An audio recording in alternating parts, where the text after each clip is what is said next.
7:12 a.m. Rick Hamada program. Believe it or not,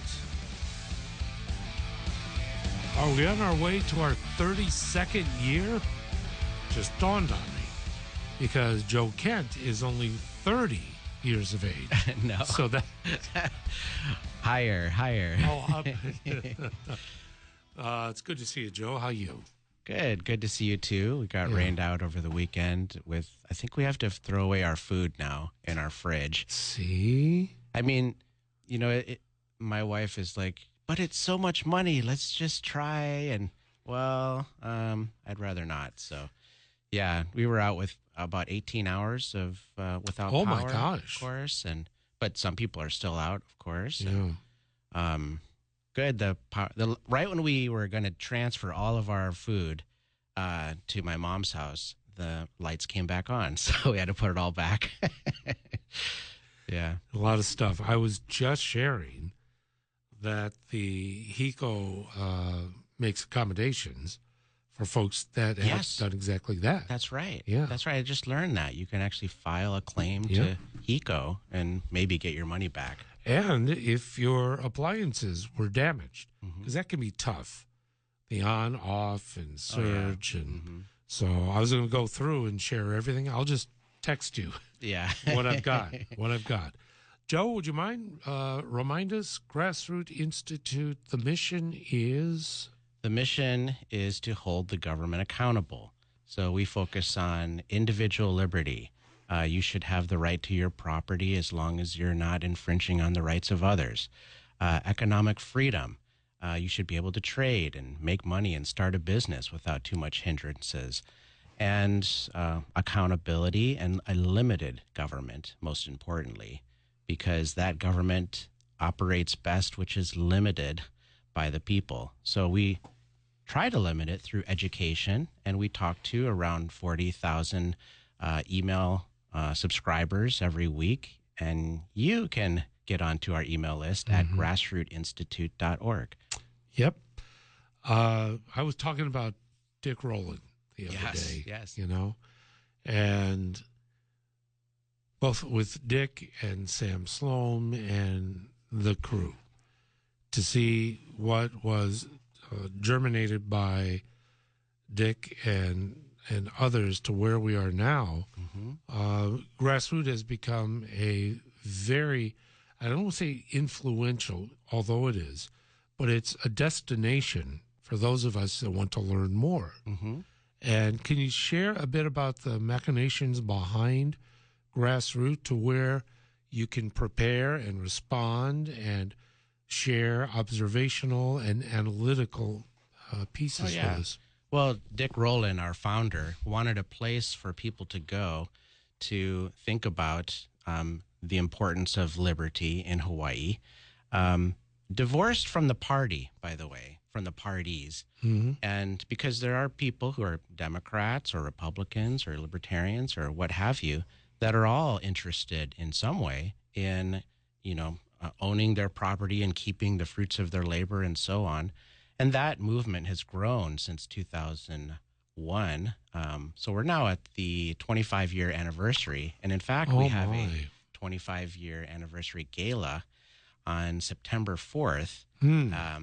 And the featured speaker is Adam Carolla. I'm announcing it goodness. Here.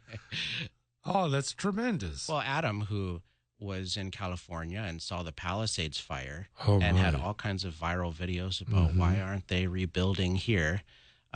He saw similarities, of course, in Hawaii on Maui, where it's still taking a very long time to rebuild. So we thought there might be some overlap, so we brought him in. I think that's tremendous.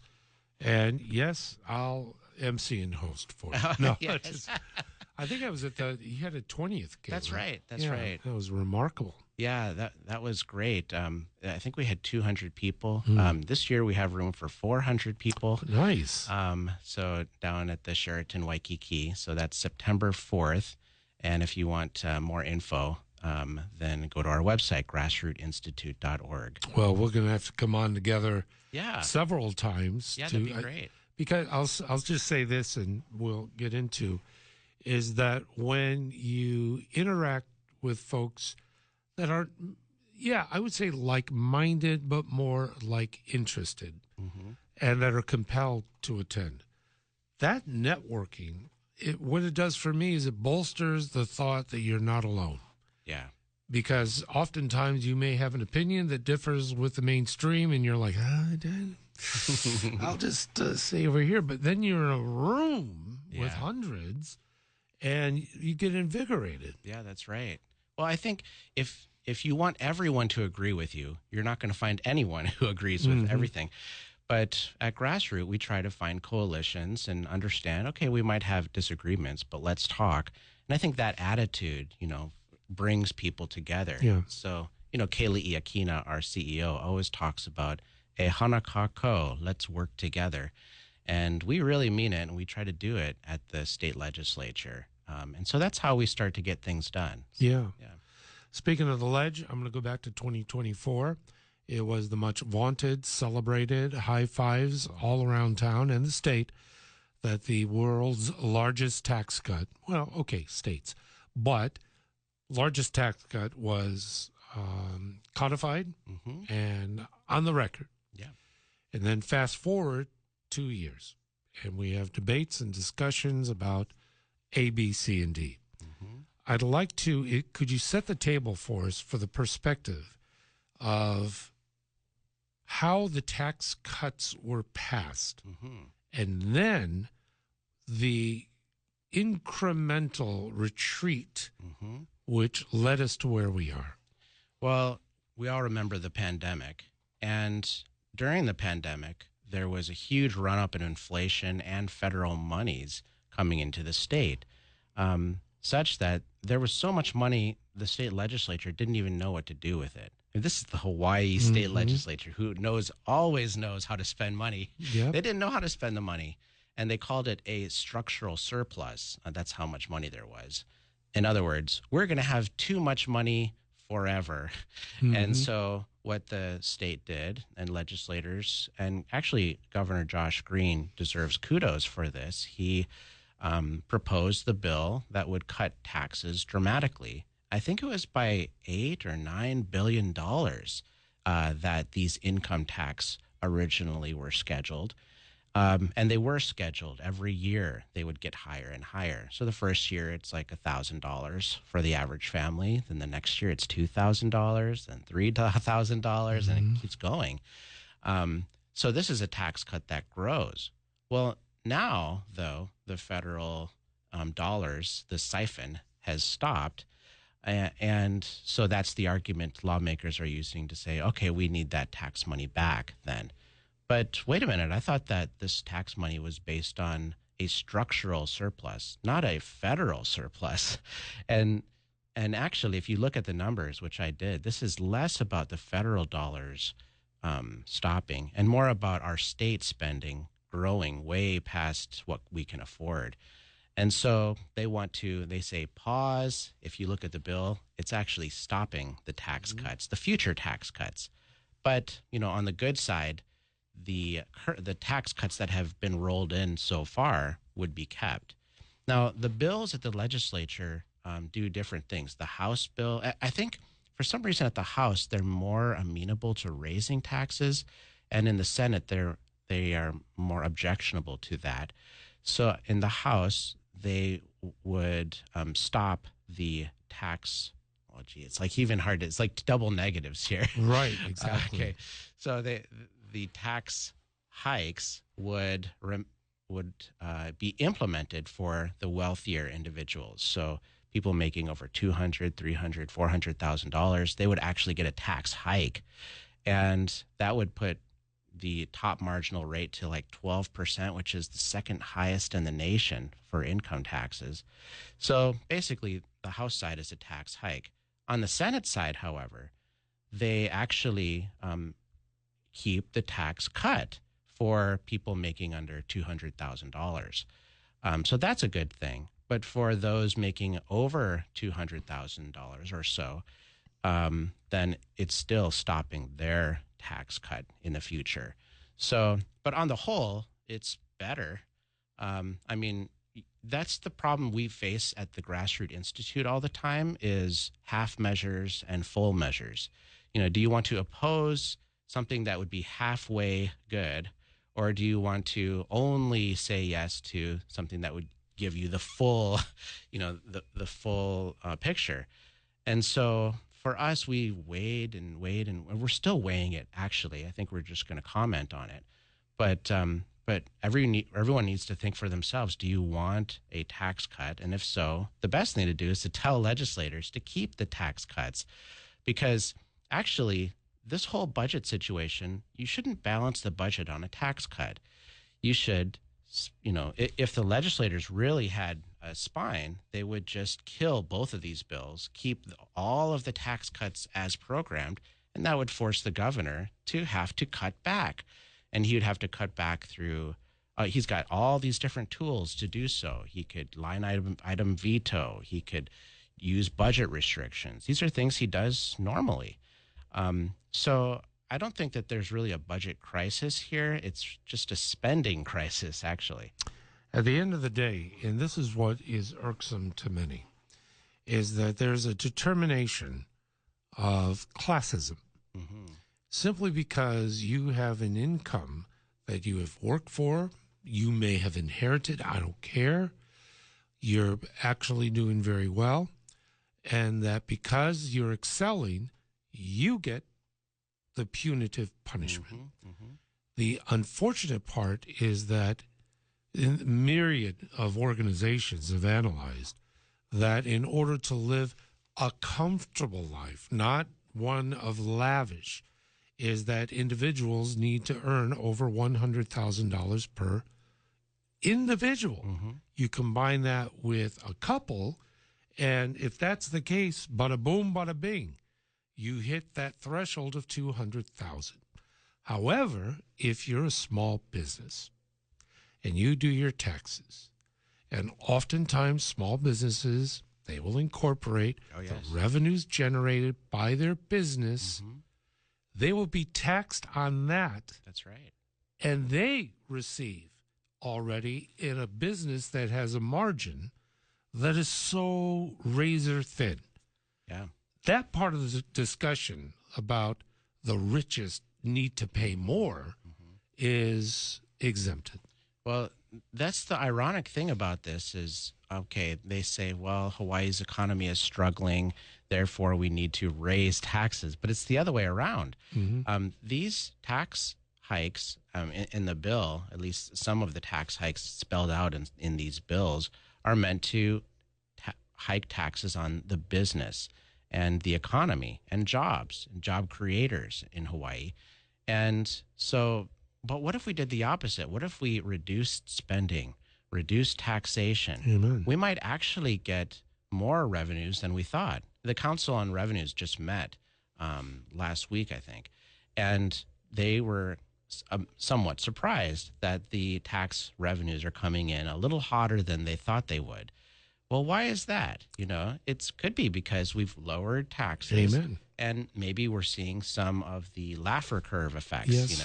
Now the Laffer curve is basically says that when you can actually increase revenues through a tax cut, sometimes only in places where taxes are extremely high. Well, Hawaii taxes are extremely high, and so we might see a little bit of a boost in the job market and the economy, and that might actually bring some monies back to the state. Well, I agree.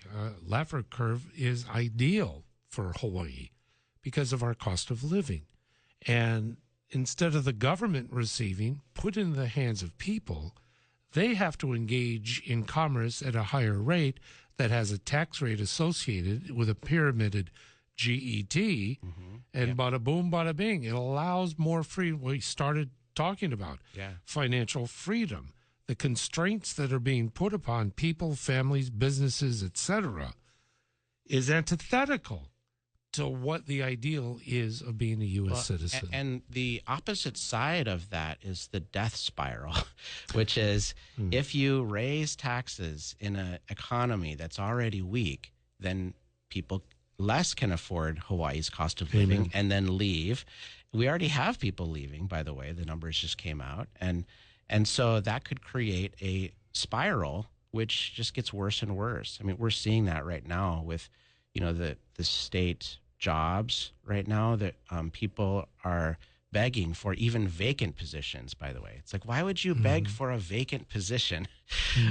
This is, you may not know this, but your tax dollars are going to pay for vacant positions, people who aren't even there. This is like hundreds of millions of dollars every year. And that's an easy place to cut the budget. You would not affect a single job. Yet so many people are still begging for these vacant positions. I guess because it operates somewhat as a slush fund, just in case money gets tight in a department, then they can just keep the money flowing.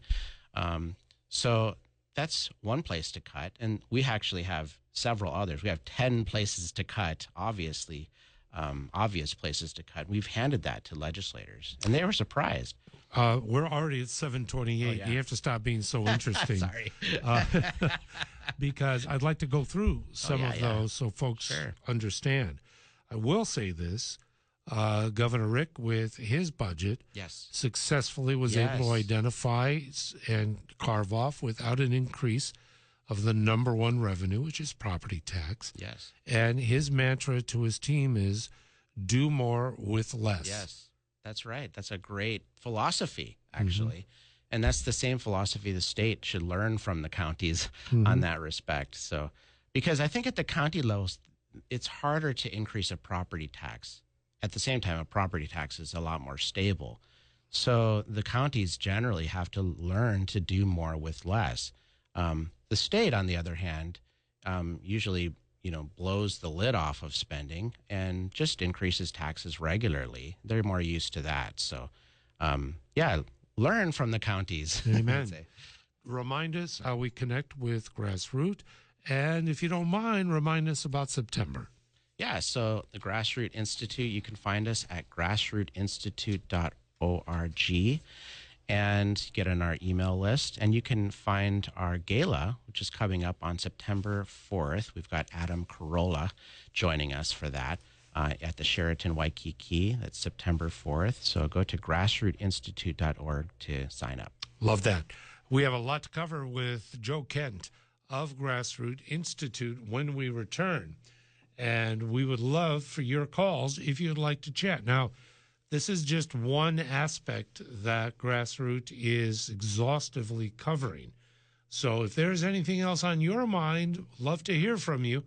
521-8383. We are jamming.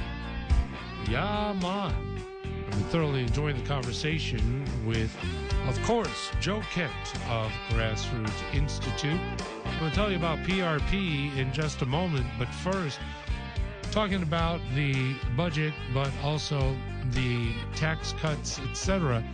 You mentioned before, Grassroot, you have about 10 or so different ways to effectuate spending cuts. Oh, well, we actually had 100, but we had to cut it down to 10. Oh, gee, Manelli's. Yes, we did boil it down to 10. Joe Kent for governor. And, well, the thing is, very few people actually read the state budget. It's probably maybe 5 or 4 people. I'm one of them. Yeah. I read every single year, all 4,000 pages, plus the variance reports that tell how the departments were actually doing, how they actually performed. Isn't it crazy that you've got departments that are performing and trying to meet these metrics and failing to meet them, yet almost no one looks at that? Is the government actually doing what it's supposed to be doing? That type of thing. And so one thing you could do is to just, look at all of the departments that are failing and cut their budgets, right? But philosophically, the other thing you could do is to look at departments that are overperforming, that are doing a lot with a little, and asking, why do they need a bigger budget, and cutting that. It sounds bad to cut people who are performing well, but if you're performing well enough, then why should you need so much more money? So just doing those two things could save probably $120 million. It's astounding. Just to accentuate that, of the sheer cost of personnel.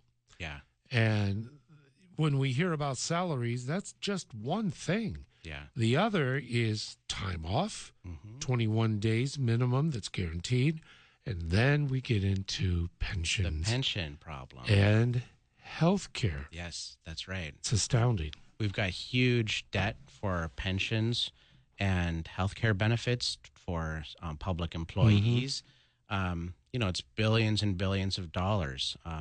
And it's growing too. Every Yes. time an emergency is declared, just like this past weekend, by the way, we had a big emergency. And yes, we need emergency workers, but that nonetheless spikes the pension calculations. And so we dole out more there. But remember, we also had emergencies during the COVID lockdowns, and that has spiked spending dramatically, probably by almost $1 billion out of the state budget. And actually, I'd say that's the biggest reason for these tax hikes.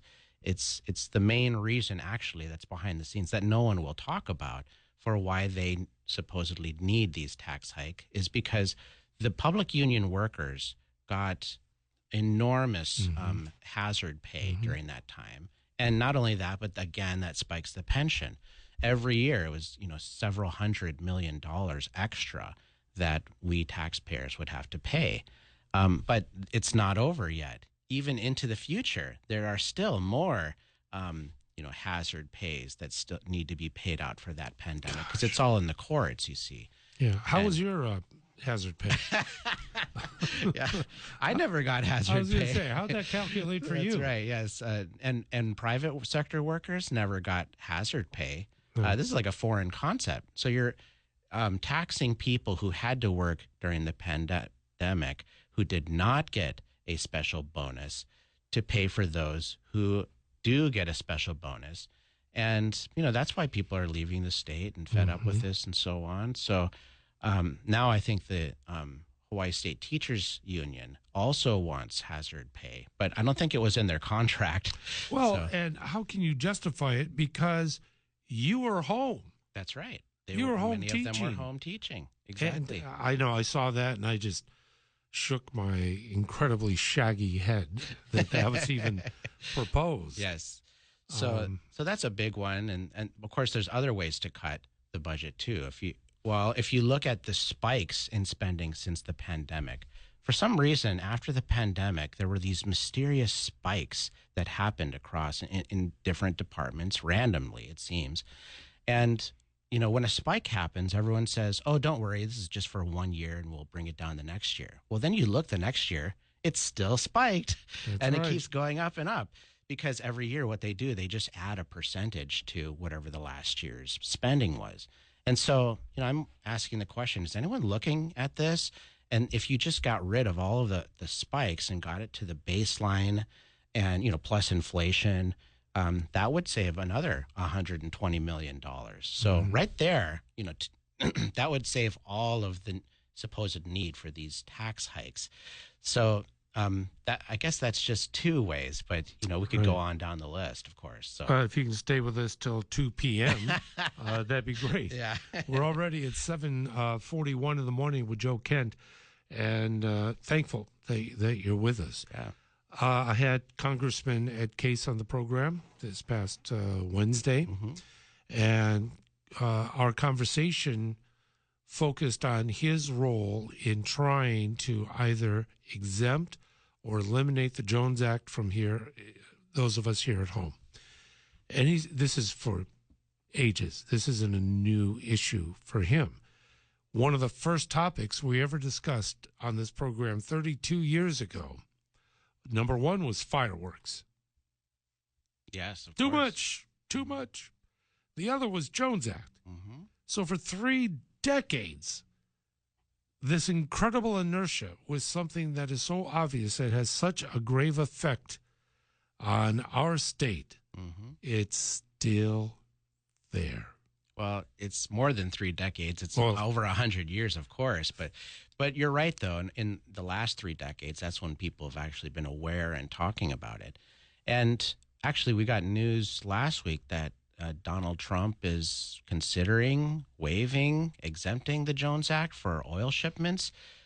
He says that the Straits of Hormuz Mhm. need to be reopened, and in the meantime, that he's considering waiving the Jones Act.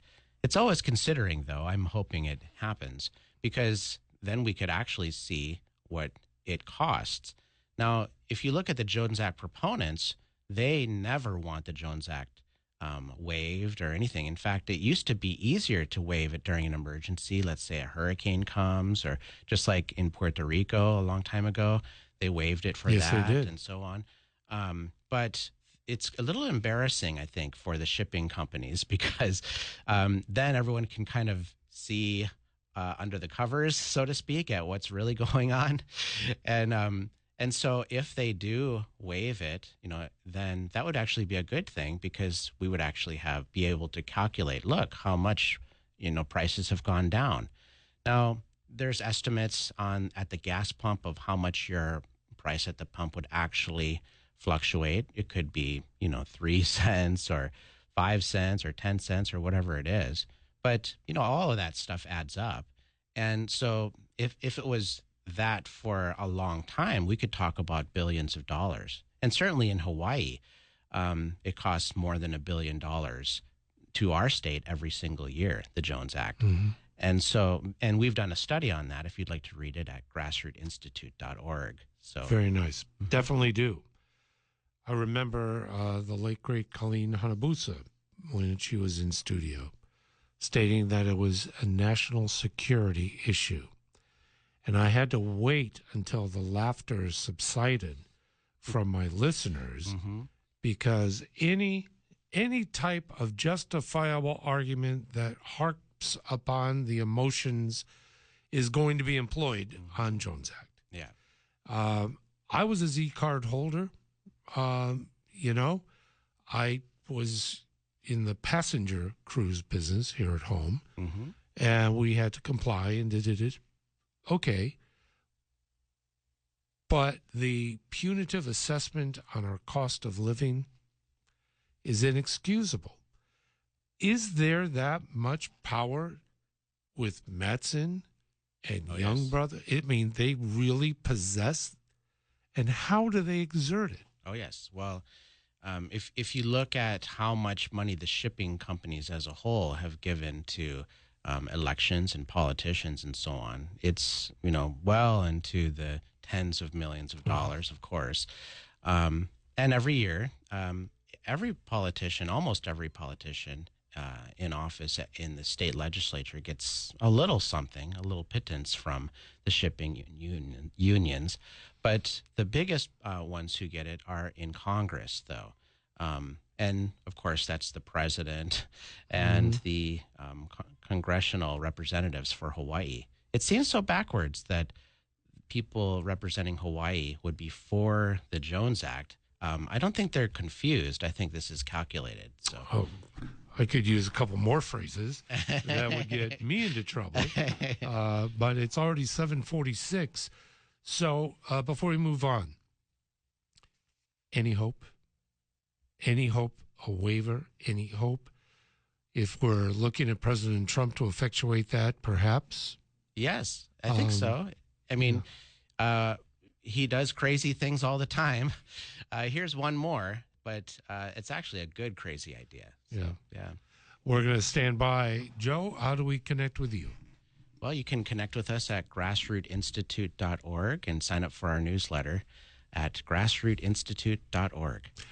By the way, I've been remiss in monitoring and encouraging folks to give us a call if there are issues facing our state along the lines that we're discussing now or something completely different. Give us a call, 521-8383, and we'll return in just a moment, 7:47. Emergency powers, Mr. Joe Kent. We hear it federally, but here in our state, a lot of swirl. Can you help us understand? Well, emergency powers should be thought about when there's not an emergency. Because when there is an emergency, it's too easy to say, oh, we need emergency powers and so on. Well, for government types anyways. And we remember back during the pandemic years, that emergency power just went on seemingly forever. Then the governor learned that he can almost declare an emergency for anything, for housing or for homelessness or for what have you, deer access and so on. And so there's a bill at the legislature that would try to limit that power. Now, of course, it wouldn't get rid of it totally, but it would put a check on the power. The legislators could vote to end the governor's emergency powers. And that's how you do it. Now, the problem, though, is some people have kind of misread the bill, I think. They read it in a way where they were shocked at the powers that he does have. And of course, those should be ended too. But, that's very difficult to do. This is like one step in the right direction. So it goes back to that half measures versus full measures type of thing. The half measure would be better than nothing. Of course, we want the full measure, and we talk about it, and we advocate for it too. But that doesn't mean that the half measure should end as well. So this bill is HB 2236 and SB 2151 at the legislature. And then I think it's the best hope that we have, at least this year, for putting a check on the governor's emergency powers. I recall even pre-COVID conversations about this. I hearken back to some even saying it was David Ige using emergency powers for flooding on the Valley Isle because he was really faltering. And then he had the opportunity, he had the FaceTime, trying to help a grievous situation. So the conversation became exactly what can be under an emergency power proclamation. I understood that proclamations, either monthly or bi-monthly, would expire. I don't recall what the length was. 30 days or 60 days. Yeah. Yes. And that the legislature does possess the authority to vote on a particular, before it expires, whether or not it ends or continues. Yes. But it seems to me that our legislature has forgotten their role and has abandoned for whatever reason. So these bills are really designed to put that boost in there. Well, and in the statute, it was a little ambiguous about, can legislators do this? And even though it seemed to say that they could. Constitutionally. Right. Yeah. So what this bill does is it makes it like clear as day. No one can wiggle out of the wording here. And so legislators can never say again, would never be able to say again, oh, it's not us. You have to go to the governor. And I think they kind of enjoyed saying that, by the way, because it got them out of the headlights. But we want them in the headlights here. They should be, absolutely. What are the impacts, by the way, 756, goodness. Wow. In your experience, for instance, the tax bill, governor giving an exemption to allow it to continue for 1 year, just so happens an election year. And the dynamics of election year politics on policy. Yeah. I was always prayerful that we'd have an election every year, because that seems when people stand up and say, we're going to right the wrong and what. Right. But that notwithstanding, election year politics and policy. Well, everyone says things can't change, but things are getting so bad. And when things get really bad, that's when changes happen, actually. Only a crisis can drive people to change, someone once said. And there is a crisis right now. It's a tax hike crisis. And any legislator that votes for a bigger tax hike should be challenged. And any challenger should seize on this opportunity to talk about this. At the same time, this is also an opportunity for people in office to show that they're responsive to the public by prioritizing tax cuts. And that could be a great way. Let's say I saved the tax cuts. Vote for me, that type of thing. Wait a second. I'm not running, just to be clear. He's running as a tenor. Yes, that's right. Yeah. So, but things could change if things get bad or good. And I'd encourage even the governor, by the way, to run on tax cuts, on saving the tax cuts, because there are so many ways to do so. Yeah. We have just literally a couple minutes remaining. I'd like you to turn it over to you. Final thoughts, what you would like to leave us with today. Well, there are two roads. Hawaii has two roads into the future. The first road is reducing taxing and spending, and it allows people to keep more money in their pockets and possibly stay here in Hawaii. And I think about my daughter. She's 5 years old. Her name is Crystal. And I want her to stay here in Hawaii. I want her to afford Hawaii's cost of living eventually and get a job. And I don't want to move back to cold, snowy Minnesota. I want to stay here. Right. So that's one option. The other option is the high tax, high spend model, where we don't confront the big issues, the elephant in the room of overspending. And what that does is it makes it harder for people to live here, and it spirals into people leaving the state, as we're seeing, by the way. Last year, the numbers came out even worse. So I hope for the best in our economy, and let's save those tax cuts. Amen. I'm losing 50% of my children to the mainland. And Zachary he's an island boy.